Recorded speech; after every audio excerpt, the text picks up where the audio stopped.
The Little Mermaid by Hans Christian Andersen. Far out at sea the water is as blue as the bluest cornflower, and as clear as the clearest crystal, but it is very deep, too deep for any cable to fathom, and if many steeples were piled on the top of one another, they would not reach from the bed of the sea to the surface of the water. It is down there that the mermen live. Now, don't imagine that there are only bare white sands at the bottom. Oh, no! The most wonderful trees and plants grow there, with such flexible stalks and leaves that at the slightest motion of the water they move just as if they were alive. All the fish, big and little, glide among the branches just as, up here, birds glide through the air. The palace of the Merman King lies in the very deepest part. Its walls are of coral, and the long pointed windows of the clearest amber. But the roof is made of mussel shells, which open and shut with the lapping of the water. This has a lovely effect, for there are gleaming pearls in every shell, any one of which would be the pride of a queen's crown. The Merman King had been for many years a widower, but his old mother kept house for him. She was a clever woman, but so proud of her noble birth that she wore 12 oysters on her tail, while the other grandees were only allowed 6. Otherwise she was worthy of all praise, especially because she was so fond of the little mermaid princesses, her grandchildren. They were 6 beautiful children, but the youngest was the prettiest of all. Her skin was as soft and delicate as a rose leaf, her eyes as blue as the deepest sea, but, like all the others, she had no feet, and instead of legs she had a fish's tail. All the livelong day they used to play in the palace and the great halls, where living flowers grew out of the walls. When the great amber windows were thrown open, the fish swam in just as the swallows fly into our rooms when we open the windows. But the fish swam right up to the little princesses, ate out of their hands, and allowed themselves to be petted. Outside the palace was a large garden, with fiery red and deep blue trees, the fruit of which shone like gold, while the flowers glowed like fire on their ceaselessly waving stalks. The ground was of the finest sand, but it was of a blue phosphorescent tint. Everything was bathed in a wondrous blue light down there. You might more readily have supposed yourself to be high up in the air, with only the sky above and below you, than that you were at the bottom of the ocean. In a dead calm you could just catch a glimpse of the sun, like a purple flower with streams of light radiating from its calyx. Each little princess had her own little plot of garden, where she could dig and plant just as she liked. One made her flower bed in the shape of a whale, another thought it nice to have hers like a little mermaid, but the youngest made hers quite round like the sun, and she would only have flowers of a rosy hue like its beams. She was a curious child, quiet and thoughtful, and while the other sisters decked out their gardens with all kinds of extraordinary objects which they got from wrecks, she would have nothing beside the rosy flowers like the sun up above, except a statue of a beautiful boy. It was hewn out of the purest white marble, and had gone to the bottom from some wreck. By the statue she planted a rosy red weeping willow, which grew splendidly, and the fresh delicate branches hung round and over it, till they almost touched the blue sand where the shadows showed violet, and were ever moving like the branches. It looked as if the leaves and the roots were playfully interchanging kisses. Nothing gave her greater pleasure than to hear about the world of human beings up above. She made her old grandmother tell her all that she knew about ships and towns, people and animals. But above all, it seemed strangely beautiful to her that up on the earth The flowers were scented, for they were not so at the bottom of the sea; also that the woods were green, and that the fish which were to be seen among the branches could sing so loudly and sweetly that it was a delight to listen to them. You see, the grandmother called little birds fish, or the mermaids would not have understood her, as they had never seen a bird. "When you are 15," said the grandmother, "you will be allowed to rise up from the sea and sit on the rocks in the moonlight and look at the big ships sailing by, and you will also see woods and towns." One of the sisters would be 15 the following year, but the others, well, they were each 1 year younger than the other, so that the youngest had 5 whole years to wait before she would be allowed to come up from the bottom to see what things were like on earth. But each one promised the others to give a full account of all that she had seen and found most wonderful on the first day.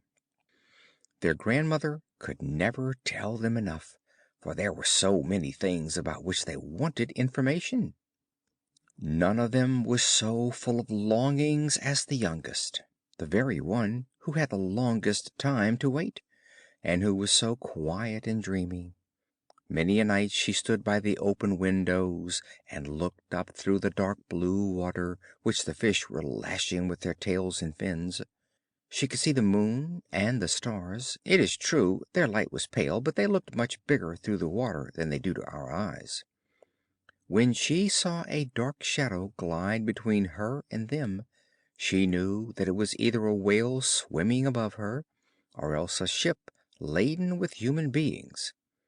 I am certain they never dreamt that a lovely little mermaid was standing down below, stretching up her white hands toward the keel.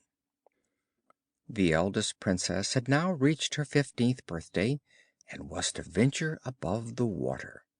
When she came back she had hundreds of things to tell them, but the most delightful of all, she said, was to lie in the moonlight on a sandbank in a calm sea, and to gaze at the large town close to the shore, where the lights twinkled like hundreds of stars, to listen to music and the noise and bustle of carriages and people, to see the many church towers and spires, and to hear the bells ringing; and just because she could not go on shore, she longed for that most of all.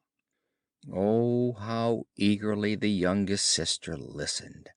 And when, later in the evening, she stood at the open window and looked up through the dark blue water, she thought of the big town with all its noise and bustle, and fancied that she could even hear the church bells ringing.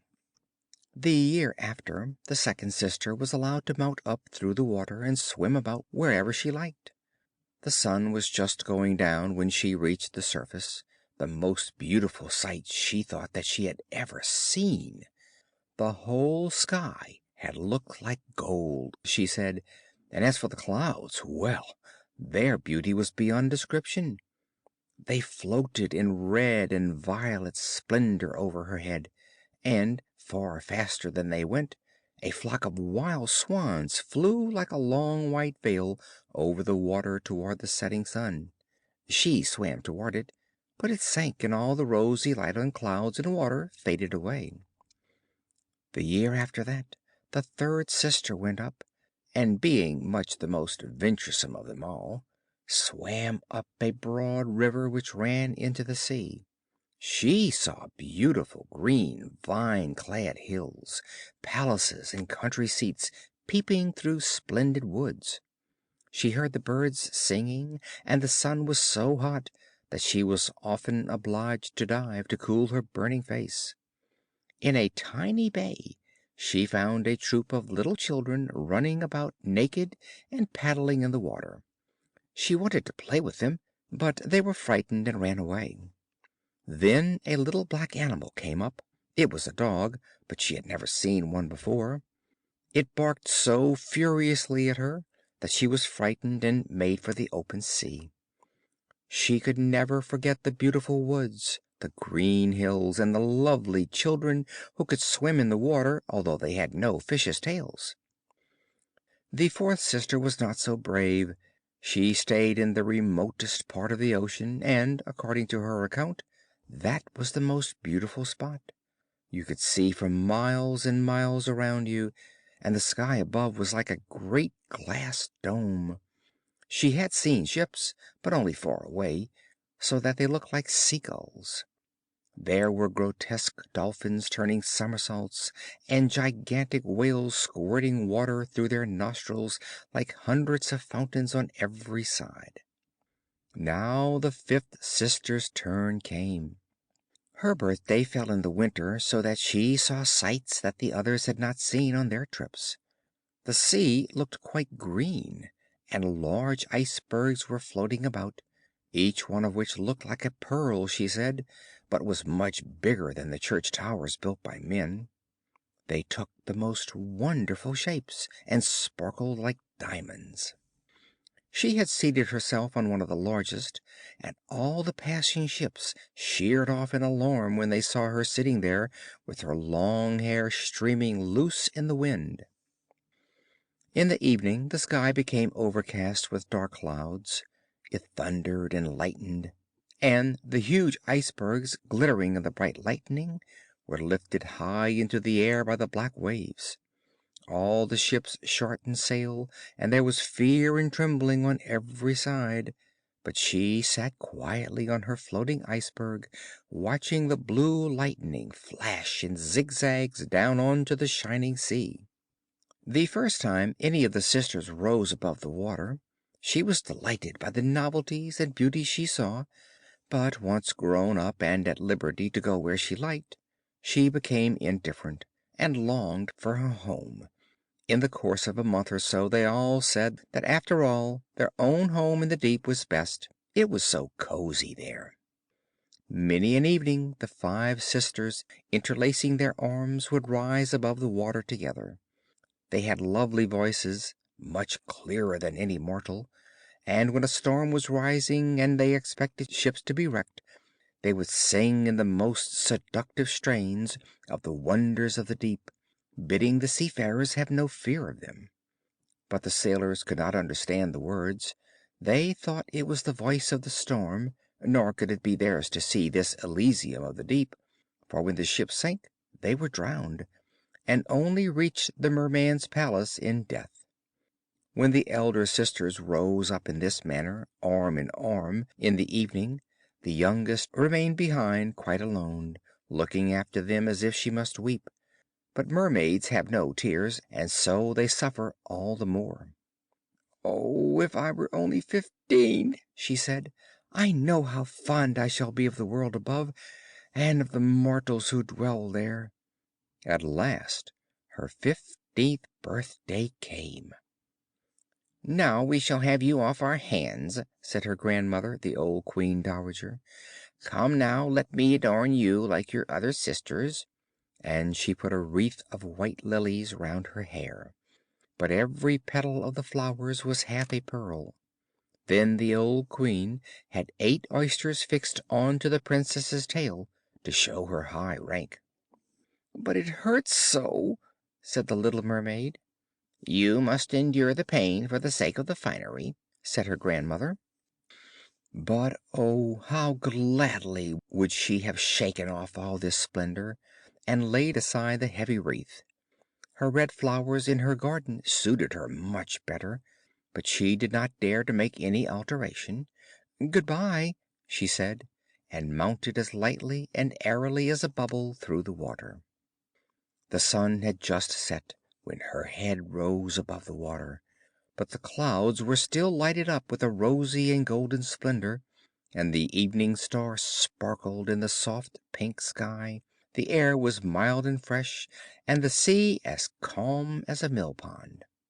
A big 3-masted ship lay close by, with only a single sail set, for there was not a breath of wind, and the sailors were sitting about the rigging, on the cross trees, and at the mastheads. There was music and singing on board, and as the evening closed in, hundreds of gaily colored lanterns were lighted, They looked like the flags of all nations waving in the air. The little mermaid swam right up to the cabin windows, and every time she was lifted by the swell she could see through the transparent panes crowds of gaily dressed people. The handsomest of them all was the young prince with large dark eyes. He could not be much more than 16, and all these festivities were in honor of his birthday. The sailors danced on deck, and when the prince appeared among them, hundreds of rockets were let off, making it as light as day, and frightening the little mermaid so much that she had to dive under the water. She soon ventured up again, and it was just as if all the stars of heaven were falling in showers round about her. She had never seen such magic fires. Great suns whirled round, gorgeous fire fish hung in the blue air, and all was reflected in the calm and glassy sea. It was so light on board the ship that every little rope could be seen, and the people still better. Oh, how handsome the prince was! How he laughed and smiled as he greeted his guests, while the music rang out in the quiet night. It got quite late, but the little mermaid could not take her eyes off the ship and the beautiful prince.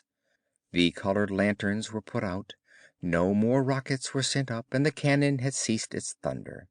But deep down in the sea there was a dull murmuring and moaning sound. Meanwhile she was rocked up and down on the waves so that she could look into the cabin, but the ship got more and more way on, sail after sail was lifted by the wind, the waves grew stronger, great clouds gathered, and it lightened in the distance. Oh, there was going to be a fearful storm, and soon the sailors had to shorten sail. The great ship rocked and rolled as she dashed over the angry sea. The black waves rose like mountains, high enough to overwhelm her, but she dived like a swan through them, and rose again and again on their towering crests. The little mermaid thought it a most amusing race, but not so the sailors. The ship creaked and groaned. The mighty timbers bulged and bent under the heavy blows. The water broke over the decks, snapping the mainmast like a reed. She heeled over on her side, and the water rushed into the hold. Now the little mermaid saw that they were in danger, and she had for her own sake to beware of the floating beams and wreckage. One moment it was so pitch dark that she could not see at all, but when the lightning flashed it became so light that she could see all on board. Every man was looking out for his own safety as best he could, but she more particularly followed the young prince with her eyes, and when the ship went down she saw him sink in the deep sea. At first she was quite delighted, for now he was coming to be with her, but then she remembered that human beings could not live under water, and that only if he were dead could he go to her father's palace. No, he must not die!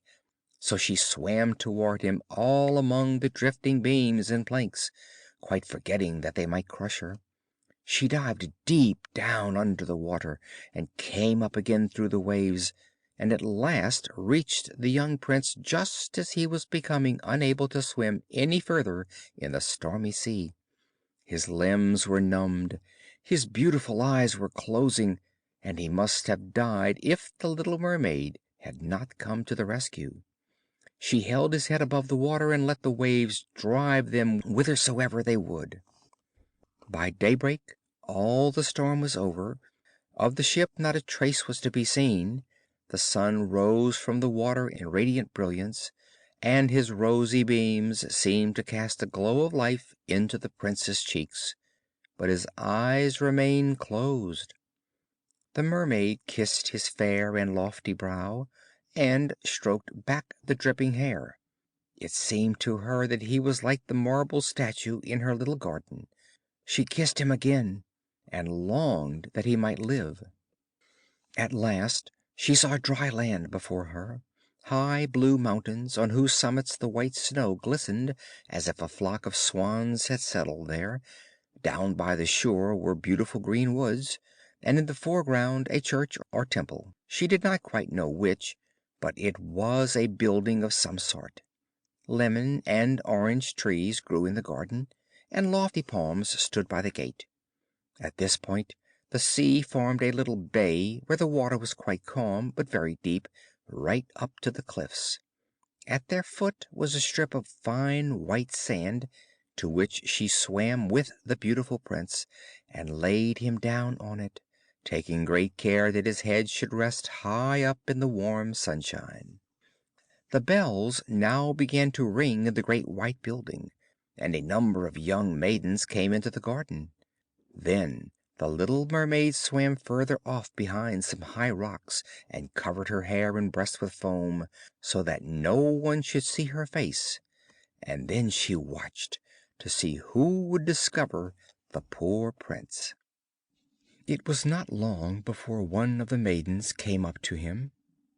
At first she seemed quite frightened, but only for a moment, and then she fetched several others, and the mermaid saw that the prince was coming to life, and that he smiled at all those around him, but he never smiled at her. You see, he did not know that she had saved him. She felt so sad that when he was led away into the great building, she dived sorrowfully into the water and made her way home to her father's palace. Always silent and thoughtful, she became more so now than ever. Her sisters often asked her what she had seen on her first visit to the surface, but she never would tell them anything. Many an evening and many a morning she would rise to the place where she had left the prince. She saw the fruit in the garden ripen and then gathered. She saw the snow melt on the mountain tops. But she never saw the prince, so she always went home still sadder than before. At home her only consolation was to sit in her little garden with her arms twined round the handsome marble statue which reminded her of the prince. It was all gloomy shade now, as she had ceased to tend her flowers, and the garden had become a neglected wilderness of long stalks and leaves entangled with the branches of the tree. At last she could not bear it any longer, so she told one of her sisters, and from her it soon spread to the others, but to no one else except to one or two other mermaids who only told their dearest friends. One of these knew all about the prince. She had also seen the festivities on the ship. She knew where he came from and where his kingdom was situated. "Come, little sister," said the other princesses, and, throwing their arms round each other's shoulders, they rose from the water in a long line just in front of the prince's palace. It was built of light yellow glistening stone, with great marble staircases, one of which led into the garden. Magnificent gilded cupolas rose above the roof, and the spaces between the columns which encircled the building were filled with lifelike marble statues. Through the clear glass of the lofty windows you could see gorgeous halls adorned with costly silken hangings, and the pictures on the walls were a sight worth seeing. In the midst of the central hall a large fountain played, throwing its jets of spray upwards to a glass dome in the roof, through which the sunbeams lighted up the water and the beautiful plants which grew in the great basin. She knew now where he lived, and often used to go there in the evenings and by night over the water. She swam much nearer the land than any of the others dared. She even ventured right up to the narrow channel under the splendid marble terrace which threw a long shadow over the water. She used to sit there looking at the young prince, who thought he was quite alone in the clear moonlight. She saw him many an evening sailing about in his beautiful boat, with flags waving and music playing. She used to peep through the green rushes, and if the wind happened to catch her long silvery veil and anyone saw it, They only thought it was a swan flapping its wings.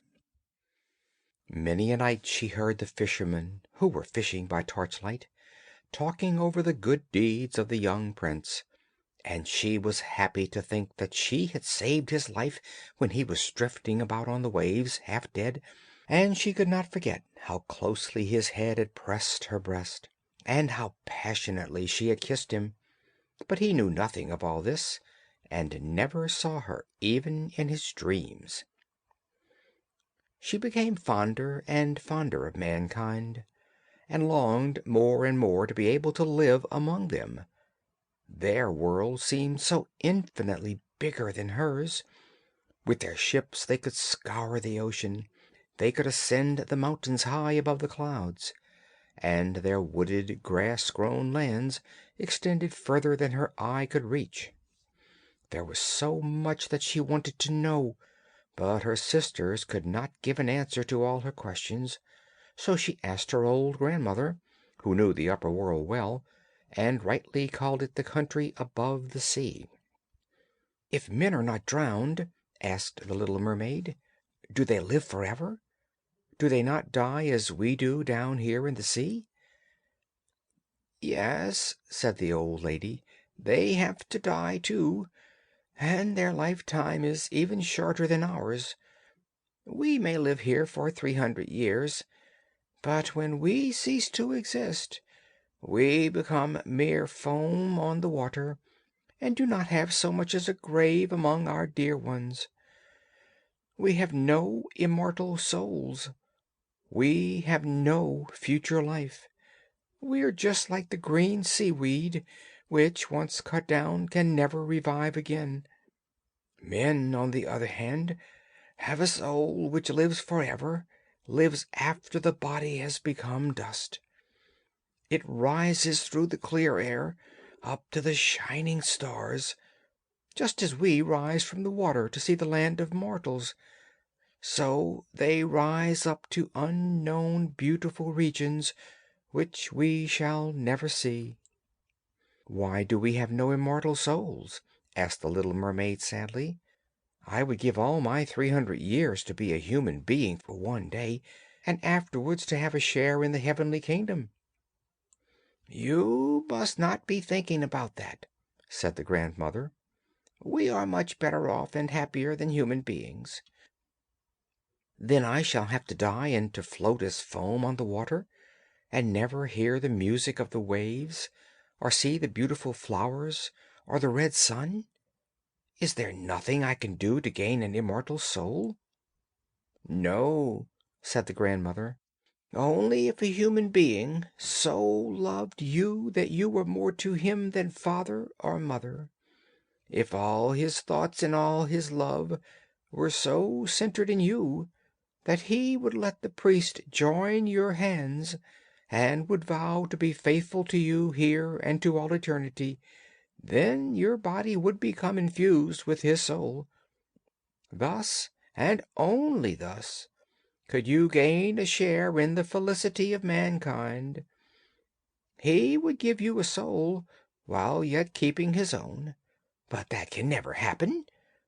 That which is the greatest beauty in the sea, your fish's tail, is thought hideous upon earth. So little do they understand about it. To be pretty there, you must have two clumsy supports, which they call legs." Then the little mermaid sighed and looked sadly at her fish's tail. "Let us be happy," said the grandmother. "We will hop and skip during our 300 years of life. It is surely a long enough time, and after it is over we shall rest all the better in our graves. There is to be a court ball to-night." This was a much more splendid affair than we ever see on earth. The walls and the ceiling of the great ballroom were of thick but transparent glass. Several hundreds of colossal mussel shells, rose red and grass green, were ranged in order round the sides, holding blue lights, which illuminated the whole room and shone through the walls, so that the sea outside was quite lit up. You could see countless fish, great and small, swimming towards the glass walls, some with shining scales of crimson hue, while others were golden and silvery. In the middle of the room was a broad stream of running water, and on this the mermaids and mermen danced to their own beautiful singing. No earthly beings have such lovely voices. The little mermaid sang more sweetly than any of them, and they all applauded her. For a moment she felt glad at heart, for she knew that she had the finest voice either in the sea or on land. But she soon began to think again about the upper world. She could not forget the handsome prince, and her sorrow in not possessing, like him, an immortal soul. Therefore she stole out of her father's palace, and, while all within was joy and merriment, she sat sadly in her little garden. Suddenly she heard the sound of a horn through the water, and she thought, "Now he is out sailing up there, he whom I love more than father or mother, he to whom my thoughts cling, and to whose hands I am ready to commit the happiness of my life. I will dare anything to win him and to gain an immortal soul. While my sisters are dancing in my father's palace, I will go to the sea witch, of whom I have always been very much afraid. She will perhaps be able to advise and help me." Thereupon the little mermaid left the garden and went toward the roaring whirlpools at the back of which the witch lived. She had never been that way before. No flowers grew there, no seaweed, only the bare gray sands stretched towards the whirlpools, which, like rushing mill wheels, swirled round, dragging everything that came within reach down to the depths. She had to pass between these boiling eddies to reach the witch's domain, and for a long way the only path led over warm, bubbling mud, which the witch called her peat bog. Her house stood behind this in the midst of a weird forest. All the trees and bushes were polyps, half animal and half plant. They looked like 100-headed snakes growing out of the sand. The branches were long, slimy arms, with tentacles like wriggling worms, every joint of which, from the root to the outermost tip, was in constant motion. They wound themselves tightly round whatever they could lay hold of, and never let it escape. The little mermaid, standing outside, was quite frightened. Her heart beat fast with terror, and she nearly turned back. But then she remembered the prince and the immortal soul of mankind, and took courage. She bound her long flowing hair tightly round her head, so that the polyps should not seize her by it, folded her hands over her breast, and darted like a fish through the water, in between the hideous polyps, which stretched out their sensitive arms and tentacles towards her. She could see that every one of them had something or other which they had grasped with their 100 arms, and which they held as if in iron bands. The bleached bones of men who had perished at sea and sunk below peeped forth from the arms of some, while others clutched rudders and sea chests, or the skeletons of some land animal, and, most horrible of all, a little mermaid whom they had caught and suffocated. Then she came to a large opening in the wood where the ground was all slimy, and where some huge fat water snakes were gambolling about. In the middle of this opening was a house built of the bones of the wrecked. There sat the witch, letting a toad eat out of her mouth, just as mortals let a little canary eat sugar. She called the hideous water snakes her little chickens, and allowed them to crawl about on her unsightly bosom. "I know very well what you have come here for," said the witch. "It is very foolish of you. All the same, you shall have your way, because it will lead you into misfortune, my fine princess.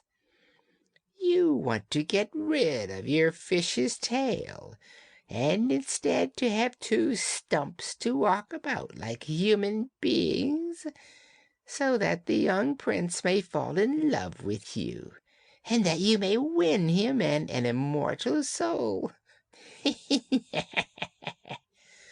Saying this, she gave such a loud, hideous laugh that the toad and the snakes fell to the ground and wriggled about there. You are just in the nick of time, said the witch. After sunrise tomorrow, I should not be able to help you until another year had run its course. I will make you a potion, and before sunrise you must swim ashore with it, seat yourself on the beach, and drink it. Then your tail will divide and shrivel up to what men call beautiful legs. But it hurts. It is as if a sharp sword were running through you. All who see you will say you are the most beautiful child of men they have ever seen. You will keep your gliding gait. No dancer will rival you. But every step you take will be as if you were treading upon sharp knives, so sharp as to draw blood. If you are willing to suffer all this, I am ready to help you." "Yes," said the little princess with a trembling voice, thinking of the prince and of winning an undying soul.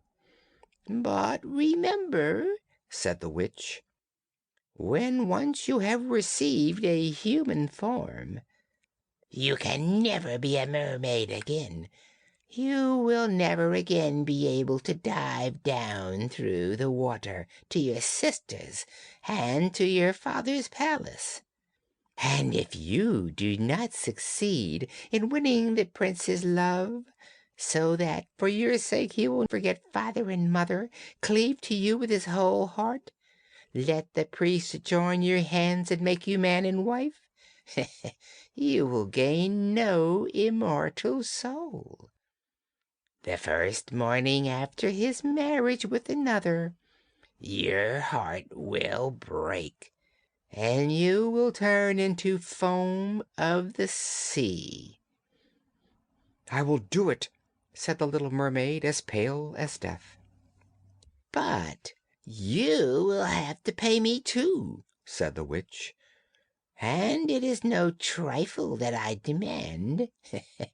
You have the most beautiful voice of any at the bottom of the sea, and I dare say that you think you will fascinate him with it. But you must give me that voice.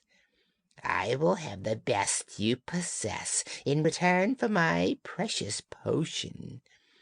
I have to mingle my own blood with it, so as to make it as sharp as a two-edged sword."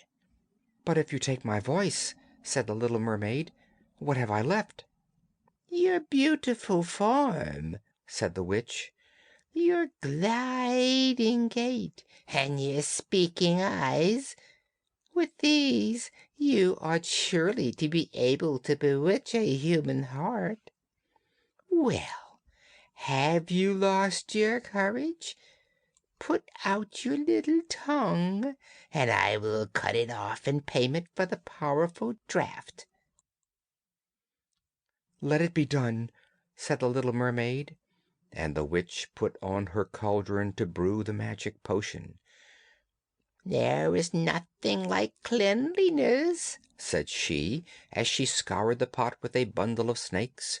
Then she punctured her breast and let the black blood drop into the cauldron, and the steam took the most weird shapes, enough to frighten anyone. Every moment the witch threw new ingredients into the pot, and when it boiled the bubbling was like the sound of crocodiles weeping. At last the potion was ready, and it looked like the clearest water. "There it is," said the witch, and thereupon she cut off the tongue of the little mermaid, who was dumb now, and could neither sing nor speak. "If the polyps should seize you when you go back through my wood," said the witch, "just drop a single drop of this liquid on them, and their arms and fingers will burst into 1,000 pieces." But the little mermaid had no need to do this, for at the mere sight of the bright liquid, which sparkled in her hand like a shining star, they drew back in terror. So she soon got past the wood, the bog, and the eddying whirlpools. She saw her father's palace. The lights were all out in the great ballroom, and no doubt all the household was asleep. But she did not dare to go in, now that she was dumb and about to leave her home forever. She felt as if her heart would break with grief. She stole into the garden and plucked a flower from each of her sister's plots, wafted with her hand countless kisses towards the palace, and then rose up through the dark blue water. The sun had not risen when she came in sight of the prince's palace and landed at the beautiful marble steps. The moon was shining bright and clear. The little mermaid drank the burning, stinging draught, and it was like a sharp, two-edged sword running through her tender frame. She fainted away and lay as if she were dead. When the sun rose on the sea, she woke up and became conscious of a sharp pang. But just in front of her stood the handsome young prince, fixing his cold black eyes on her. She cast hers down and saw that her fish's tail was gone, and that she had the prettiest little white legs any maiden could desire. But she was quite naked, so she wrapped her long, thick hair around her. The prince asked who she was and how she came there. She looked at him tenderly and with a sad expression in her dark blue eyes, but could not speak. Then he took her by the hand and led her into the palace. Every step she took was, as the witch had warned her beforehand, as if she were treading on sharp knives and spikes, but she bore it gladly. Led by the prince, she moved as lightly as a bubble, and he and everyone else marveled at her graceful gliding gait. Clothed in the costliest silks and muslins, she was the greatest beauty in the palace, but she was dumb, and could neither sing nor speak. Beautiful slaves clad in silks and gold came forward and sang to the prince and his royal parents. One of them sang better than all the others, and the prince clapped his hands and smiled at her. That made the little mermaid very sad, for she knew that she used to sing far better herself. She thought, "Oh, if he only knew that for the sake of being with him I had given up my voice forever." Now the slaves began to dance, graceful undulating dances to enchanting music. Thereupon the little mermaid, lifting her beautiful white arms and raising herself on tiptoe, glided on the floor with a grace which none of the other dancers had yet attained. With every motion her grace and beauty became more apparent, and her eyes appealed more deeply to the heart than the songs of the slaves. Every one was delighted with it, especially the prince, who called her his little foundling, and she danced on and on, notwithstanding that every time her foot touched the ground it was like treading on sharp knives. The prince said that she should always be near him, and she was allowed to sleep outside his door on a velvet cushion. He had a man's dress made for her so that she could ride about with him. They used to ride through scented woods where the green branches brushed her shoulders, and little birds sang among the fresh leaves. She climbed up the highest mountains with the prince, and although her delicate feet bled so that others saw it, she only laughed and followed him until they saw the clouds sailing below them like a flock of birds taking flight to distant lands. At home in the prince's palace, when at night the others were asleep, she used to go out onto the marble steps. It cooled her burning feet to stand in the cold sea water, and at such times she used to think of those she had left in the deep. One night her sisters came arm in arm. They sang so sorrowfully as they swam on the water that she beckoned to them, and they recognized her, and told her how she had grieved them all. After that they had visited her every night, and one night she saw a long way out her old grandmother, who for many years had not been above the water, and the merman king with his crown on his head. They stretched out their hands toward her, but did not venture so close to land as her sisters. Day by day she became dearer to the prince. He loved her as one loves a good sweet child, but it never entered his head to make her his queen. Yet unless she became his wife she would never win an everlasting soul, but on his wedding morning would turn to sea foam. "Am I not dearer to you than any of them?" the little mermaid's eyes seemed to say when he took her in his arms and kissed her beautiful brow. "Yes, you are the dearest one to me," said the prince, "for you have the best heart of them all, and you are fondest of me. You are also like a young girl I once saw, but whom I never expect to see again. I was on board a ship which was wrecked. I was driven on shore by the waves close to a holy temple where several young girls were ministering at a service. The youngest of them found me on the beach and saved my life. I saw her but twice. She was the only person I could love in this world, but you are like her. You almost drive her image out of my heart. She belongs to the holy temple, and therefore, by good fortune, you have been sent to me. We will never part." "Alas, he does not know that it was I who saved his life," thought the little mermaid. "I bore him over the sea to the wood where the temple stands. I sat behind the foam and watched to see if anyone would come. I saw the pretty girl he loves better than me," and the mermaid heaved a bitter sigh, for she could not weep. "The girl belongs to the holy temple," he has said. "She will never return to the world. They will never meet again. I am here with him. I see him every day. Yes, I will tend him, love him, and give up my life to him." But now the rumor ran that the prince was to be married to the beautiful daughter of a neighboring king, and for that reason was fitting out a splendid ship. It was given out that the prince was going on a voyage to see the adjoining countries, but it was without doubt to see the king's daughter. He was to have a great suite with him. But the little mermaid shook her head and laughed.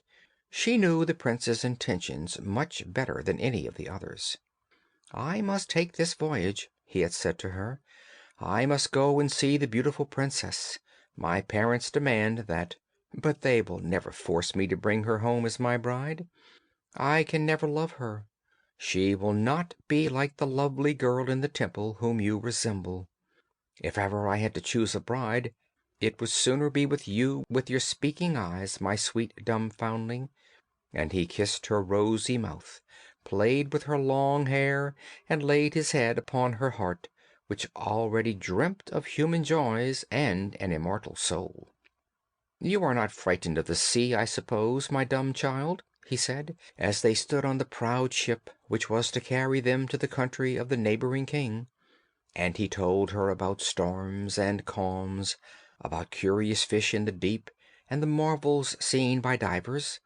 And she smiled at his tales, for she knew all about the bottom of the sea much better than anyone else.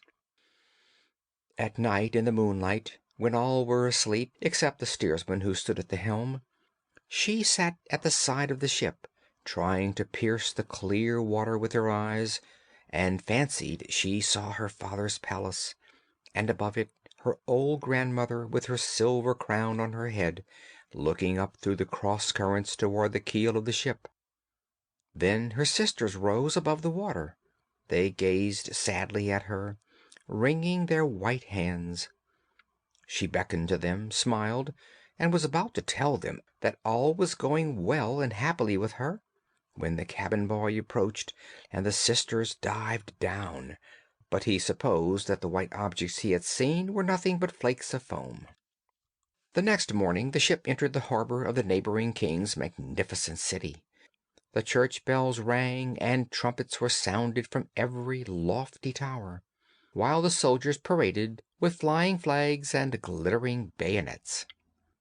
There was a fête every day. There was a succession of balls, and receptions followed one after the other, but the princess was not yet present. She was being brought up a long way off, in a holy temple, they said, and was learning all the royal virtues. At last she came. The little mermaid stood eager to see her beauty, and she was obliged to confess that a lovelier creature she had never beheld. Her complexion was exquisitely pure and delicate, and her trustful eyes of the deepest blue shone through their dark lashes. "It is you," said the prince, "you who saved me when I lay almost lifeless on the beach," and he clasped his blushing bride to his heart. "Oh, I am too happy!" he exclaimed to the little mermaid. "A greater joy than I had dared to hope for has come to pass. You will rejoice at my joy, for you love me better than anyone." Then the little mermaid kissed his hand, and felt as if her heart were broken already. His wedding morn would bring death to her and change her to foam. All the church bells pealed, and heralds rode through the town proclaiming the nuptials. Upon every altar throughout the land fragrant oil was burnt in costly silver lamps. Amidst the swinging of censers by the priests, the bride and bridegroom joined hands and received the bishop's blessing. The little mermaid, dressed in silk and gold, stood holding the bride's train, but her ears were deaf to the festal strains, her eyes saw nothing of the sacred ceremony. She was thinking of her coming death, and of all that she had lost in this world. That same evening the bride and bridegroom embarked, amidst the roar of cannon and the waving of banners. A royal tent of purple and gold, softly cushioned, was raised amidships, where the bridal pair were to repose during the calm, cool night. The sails swelled in the wind, and the ship skimmed lightly and almost without motion over the transparent sea. At dusk, lanterns of many colors were lighted, and the sailors danced merrily on deck. The little mermaid could not help thinking of the first time she came up from the sea and saw the same splendor and gaiety, and she now threw herself among the dancers, whirling as a swallow skims through the air when pursued. The onlookers cheered her in amazement. Never had she danced so divinely. Her delicate feet pained her as if they were cut with knives, but she did not feel it, for the pain at her heart was much sharper. She knew that it was the last night that she would breathe the same air as he, and would look upon the mighty deep and the blue starry heavens. An endless night without thought and without dreams awaited her, who neither had a soul nor could win one. The joy and revelry on board lasted till long past midnight. She went on laughing and dancing with the thought of death all the time in her heart. The prince caressed his lovely bride, and she played with his raven locks, and with their arms entwined they retired to the gorgeous tent. All became hushed and still on board the ship. Only the steersman stood at the helm. The little mermaid laid her white arms on the gunwale and looked eastwards for the pink tinted dawn. The first sunbeam she knew would be her death. Then she saw her sisters rise from the water. They were as pale as she was. Their beautiful long hair no longer floated on the breeze, for it had been cut off. "We have given it to the witch to obtain her help, so that you may not die tonight. She has given us a knife. Here it is. Look how sharp it is. Before the sun rises, you must plunge it into the prince's heart, and when his warm blood sprinkles your feet, they will join together and grow into a tail, and you will once more be a mermaid. You will be able to come down into the water to us, and to live out your 300 years before you are turned into dead salt sea foam. Make haste. You or he must die before sunrise. Our old grandmother is so full of grief that her white hair has fallen off as ours fell under the witch's scissors. Slay the prince and come back to us. Quick, quick! Do you not see the rosy streak in the sky? In a few minutes the sun will rise, and then you must die." Saying this, they heaved a wondrous deep sigh and sank among the waves. The little mermaid drew aside the purple curtain from the tent and looked at the beautiful bride asleep with her head on the prince's breast. She bent over him and kissed his fair brow, looked at the sky where the dawn was spreading fast, looked at the sharp knife, and again fixed her eyes on the prince, who, in his dream, called his bride by name. Yes, she was alone in his thoughts. For a moment the knife quivered in her grasp. Then she threw it far out among the waves, now rosy in the morning light, and where it fell the water bubbled up like drops of blood. Once more she looked at the prince, with her eyes already dimmed by death, then dashed overboard and fell, her body dissolving into foam. Now the sun rose from the sea, and with its kindly beams warmed the deadly cold foam, so that the little mermaid did not feel the chill of death. She saw the bright sun, and above her floated hundreds of beauteous ethereal beings, through which she could see the white ship and the rosy heavens. Their voices were melodious, but so spirit-like that no human ear could hear them any more than earthly eye could see their forms. Light as bubbles, they floated through the air without the aid of wings. The little mermaid perceived that she had a form like theirs. It gradually took shape out of the foam. "To whom am I coming?" said she, and her voice sounded like that of the other beings, so unearthly in its beauty that no music of ours could reproduce it. "To the daughters of the air," answered the others. "A mermaid has no undying soul, and can never gain one without winning the love of a human being. Her eternal life must depend upon an unknown power. Nor have the daughters of the air an everlasting soul, but by their own good deeds they may create one for themselves. We fly to the tropics, where mankind is the victim of hot and pestilent winds. There we bring cooling breezes. We diffuse the scent of flowers all around, and bring refreshment and healing in our train. When for 300 years we have labored to do all the good in our power, we gain an undying soul, and take part in the everlasting joys of mankind. You, poor little mermaid, have with your whole heart struggled for the same thing as we have struggled for. You have suffered and endured, raised yourself to the spirit world of the air, and now, by your own good deeds, you may, in the course of 300 years, work out for yourself an undying soul." Then the little mermaid lifted her transparent arms towards God's sun, and for the first time shed tears. On board ship all was again life and bustle. She saw the prince with his lovely bride searching for her. They looked sadly at the bubbling foam, as if they knew that she had thrown herself into the waves. Unseen, she kissed the bride on her brow, smiled at the prince, and rose aloft with the other spirits of the air to the rosy clouds which sailed above. In 300 years we shall thus float into paradise. We might reach it sooner, whispered one. Unseen, we flit into those homes of men where there are children. And for every day that we find a good child who gives pleasure to its parents and deserves their love, God shortens our time of probation. The child does not know when we fly through the room, and when we smile with pleasure at it, 1 year of our 300 is taken away. But if we see a naughty or badly disposed child, we cannot help shedding tears of sorrow, and every tear adds a day to the time of our probation.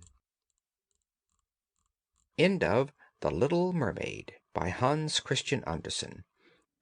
Recording by Phil Schonever.